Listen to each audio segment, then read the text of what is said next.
মাআদ।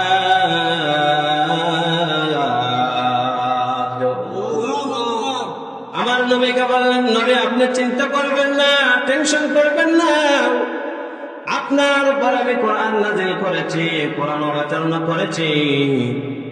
আমি আল্লাহ আপনাকে ওয়াদা দিলাম যে শহর থেকে যে প্রিয় মাতৃভূমির থেকে আপনি চলে যাচ্ছেন, আমার এই মাতৃভূমির মধ্যে আমি নিয়ে আসব।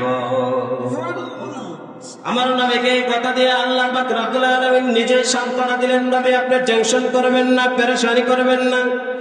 আপনি যে মাতৃভূমি চলে যাচ্ছেন, এই মাতৃভূমি বিজয় করে আপনাকে আবার ওই মাতৃভূমির মধ্যে ফিরিয়ে পাঠাবো। ওয়াদা দিলেন কে? 10 বছর পরে লক্ষ লক্ষ সাহাবী নিয়ে আবার মক্কায় উপস্থিত হয়েছে। কোন জায়গায়? উম্মে হানি রাদিয়াল্লাহু তাআলা আনহা